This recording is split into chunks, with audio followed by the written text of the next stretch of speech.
Ever get the feeling history is hiding something? Like, maybe we're only getting part of the story. Today's deep dive is going to make you rethink what you thought you knew. We're going deep into ancient Israel, but with a twist. A twist? We're talking about Asherah, and get this, she's often considered the wife of God. You wouldn't believe how deeply her worship is woven into, like, the very fabric of ancient Israelite religion. I mean, even in the Jerusalem temple. It's one of those things that just makes you rethink, well, everything. Our sources for this deep dive are incredible, by the way. We're talking biblical texts, archaeological discoveries. We're talking about painting a fascinating picture. But to really understand Asherah, you got to go way back. Way back. Like how far back? Further than ancient Israel. We're talking ancient Mesopotamia. Mesopotamia, wow, okay. What was she like back then? Back then, she was known as Ashru or Ashrum. Asherah, that's pretty similar. Right, and she was married to the god Amuru. Amuru, okay. I don't recognize that one. What is he the god of? Well, he was the lord of the mountain, and she was the lady of the steppe. Lady of the Steppe. Yeah. That just sounds, well, powerful. Mountains, vast landscapes, you know. Exactly. Even back then, she was connected to these major forces. And it wasn't just like abstract worship either. You see her name pop up in personal names all over. Oh, wow. So people felt a real connection to her. A very personal devotion, yeah. Wild to think, right? This goddess who we barely even talk about, she was a part of people's daily lives back then. It's easy to forget that these were real people with real beliefs. Okay, so we've got Asherah in ancient Mesopotamia. Where does her story go next? Well, she doesn't stay put. She actually spreads across all these ancient empires. Like what? Give me some names. From the Hittites all the way to southwestern Arabia, it's like this ancient game of cultural telephone. But instead of whispering secrets, they're spreading the word of a goddess. Exactly. And she changes a little bit with each culture she encounters. But when she gets to Canaan, that's when things get really interesting. Canaan? Now we're getting closer to familiar territory. What happens in Canaan? In Canaan, Asherah really takes center stage. We're talking late Bronze Age here. This is where she becomes the consort of El. El, as in like the big guy, the top god in Canaanite religion. The one and only. And her image starts changing, too. You start to see these Egyptian influences. Egyptian influences like She might be depicted with lotus flowers or papyrus stems. ooh, fancy. Right. Even her hairstyle sometimes looks like the Egyptian goddess Hathor. It's like ancient fashion borrowing, you know? I love it. But beyond just the fashion, what do these new depictions tell us about how people are understanding Asherah? It tells us that there's a strong emphasis on fertility. I mean, like, really strong. Often depicted, literally. Ah, okay, got But over time, her image starts to simplify. She starts being represented as a tree. a tree. Yeah, it's a stylized tree, often with animals all around it. Like they're, gathering around it, looking for food or protection. Interesting. So it's less about, well, and more about general blessing, like sustenance. Exactly. That shift is super important to understanding why she's so enduring, her appeal. I'm with you. Okay, so we've got this goddess connected to powerful gods. Her image is evolving, shifting toward providing blessings. But how does this all connect to ancient Israel, to Yahweh? Well, that's where things get even more fascinating. See, ancient Israel, they weren't exactly living in a bubble. Right, they're surrounded by Canaanite culture. Right, exactly. So naturally, there's going to be some overlap, in their beliefs. Including the worship of Asherah. You got it. So while we tend to think of Yahweh as the solitary God, the reality on the ground was probably a lot more, let's say, diverse. Diverse? Or maybe just more eclectic. Precisely. And we actually have the archaeology to back it up. Oh, tell me more about this archaeological evidence. One example is this jug, the Lishior jug. They found it in what was probably a temple. Okay, what's so special about a jug? Well, this one is decorated with a tree and goats on either side. Classic Asherah imagery. But here's the clincher of the inscription. It says, "A present for my lady Elot." My lady Elot. And that was another name for Asherah? Often, yeah. So it's not just some random object. It's directly connected to her. Okay, that's pretty compelling. But was this a one-off, or are there other places that connect Asherah to ancient Israel? Oh, there are definitely more. One of the most important sites is Kuntalet Ajrud. It was this stop on an ancient trade route. A trade route, so people passing through. Right, but here's the thing. Archaeologists found these huge storage jars, pithoi they're called, with these illustrations and inscriptions. What kind of inscriptions? Inscriptions asking for blessings. But not just any blessings, blessings from Yahweh and his Asherah. Yahweh and his Asherah. Hold on, that's pretty direct. And these weren't just some random travelers, right? This sounds kind of official. It really does, doesn't it? Yeah. It suggests that these travelers, they knew about temples or shrines to Yahweh all over the region, and that Asherah was worshipped right alongside him. Which really makes you wonder about how we understand ancient Israelite religion, doesn't it? It's like we're uncovering a whole other side to this story. Right. But we have the Bible too, right? I mean, what does it say about all this? Does it mention Asherah directly, or is it more like hidden between the lines? Oh, she's definitely mentioned, but it's tricky. Tricky how? You got to remember, the Bible we have today, it's the result of like centuries of people editing and reinterpreting things. Right, it wasn't just like, boom, instant book. Exactly. And a lot of the passages that talk about Asherah, they were written by a group called the Deuteronomists. Deuteronomists, okay. And what did they believe? These guys were all about the worship of Yahweh, like only Yahweh. So they might not have been too keen on Asherah sharing the spotlight. Exactly. They might have even tried to downplay her role a bit, you know. Just trying to write her out of the story. Yeah. Which makes those mentions even more important, right? Yeah. Like, what are some of the clues in the Bible that point to Asherah's presence? Okay, so there's this story about King Asa of Judah. The Bible tells us that he removed his own mother from power, and the reason given.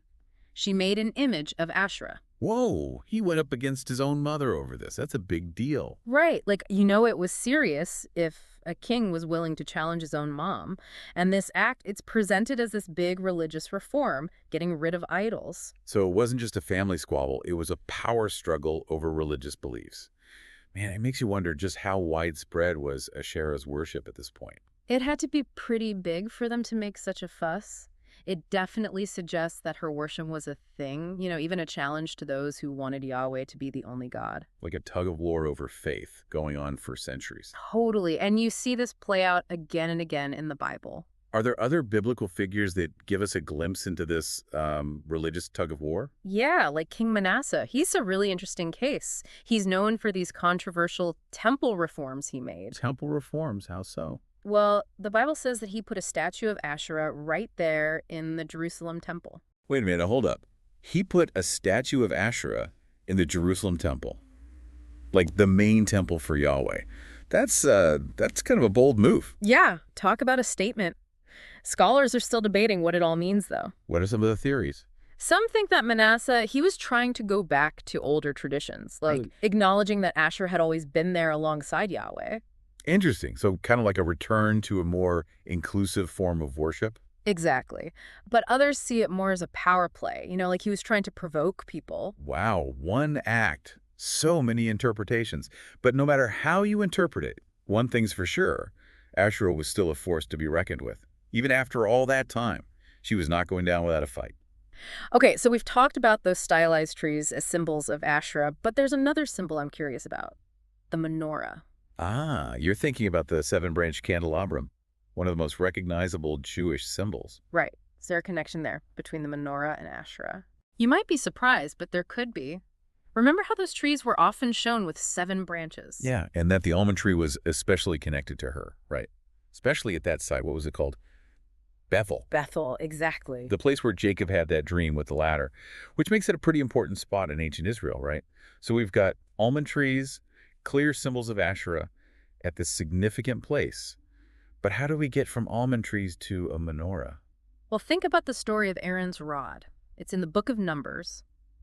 God tells Moses to gather all the tribes, and each tribe's leader has to bring a staff. Right, I remember this story. And then, miraculously, Aaron's staff, it blossoms. Buds, flowers, even ripe almonds. And that blossoming staff, that becomes a symbol of his authority, like God's chosen priest. Yeah. But are you suggesting that this almond rod, this blossoming staff, is somehow connected to those earlier almond tree symbols of Asherah? It's a connection worth thinking about, but there's even more to it than that. Remember the Ashim. Refresh my memory. What the Ashim again? The Ashim, they were these objects associated with Asherah. We're not totally sure what they looked like, but they seem to have been these trees or poles, probably made of wood and set up near altars. Which would explain why we haven't found many of them, if they were made of wood. Exactly. But we have the inscriptions that mention them, and images on pottery and such. Right, right. So back to Aaron's rod, how does it connect to the Ashim? Well, some scholars believe that Aaron's rod, this blossoming almond staff, that it might have originally been one of these Ashim. So you're saying it was originally a symbol linked to Asherah, and then later it was absorbed into the whole Aaronite priesthood tradition. It's possible, like, they gave it a new backstory, a new origin story to fit this new religious landscape. It's kind of brilliant when you think about it, but then it makes you think, what happened? What caused this shift away from Asherah? What about this whole divorce we hear about?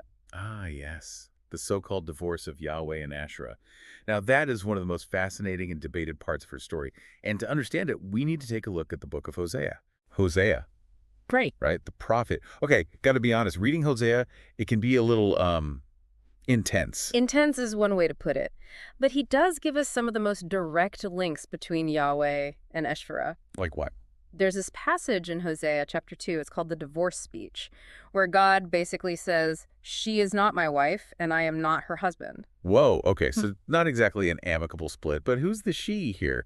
I always thought it was about, like, the Israelites turning away from God. That's how it's usually interpreted, yeah. Yeah. Because it goes on to talk about Israel's prostitution with other gods. Right, right. But there's this scholar, W.D. White, he points out that the language here in this divorce speech, it's similar to these legal texts from other Near Eastern cultures. And in those texts, the wife being divorced, it's usually a goddess. So you're saying Hosea might be talking about an actual separation between Yahweh and Asherah, like a real theological breakup. It's a really compelling argument, especially when you remember just how widespread Asherah's worship was back then. If there was this move to make Yahweh the only god, it makes sense that they'd have to address her, right? Address the elephant or the goddess in the room. Exactly, like trying to redefine a relationship after centuries. Wow, talk about a messy divorce. But even if her worship was being pushed aside, you're saying her influence lingered. Like, these traces remained. Oh, absolutely. It's like that old saying, what's suppressed often finds a way to reappear, right? And this is where things get even more interesting, because we've talked about Judaism, but what about Christianity? Christianity. Wait, are you saying there's a connection between Asherah and Christianity? Okay, now my mind is blown. Think about it. We talked about those almond trees, right? All those branches bursting into bloom. Right, a symbol of Asherah. That imagery, it didn't go away with Christianity. If anything, it took on new meaning. New meaning how? Well, it often gets linked to the Virgin Mary. The Virgin Mary. Okay, I can see that. I mean, motherhood, purity. There's definitely an echo of those mother goddess ideas there. But how does that connect to Jesus? In early Christian art, you sometimes see Christ depicted inside this almond shape. It's called a mandorla. A mandorla. It represents his divine glory, and it really makes you think about those almond motifs tied to Asherah. It's like these ancient symbols. They have this power that goes beyond one specific religion. Makes you wonder what other hidden connections are out there. That's the beauty of diving into these old stories, isn't it? They really make you think differently and to consider new perspectives. For sure. And it reminds us that history isn't just dates in a book. It's a story full of twists and turns. Exactly. Asherah might be one of those figures who was pushed aside, but her story might actually help us understand both Judaism and Christianity in a new light. They share a past, a history that's way more interesting than we realize. Absolutely.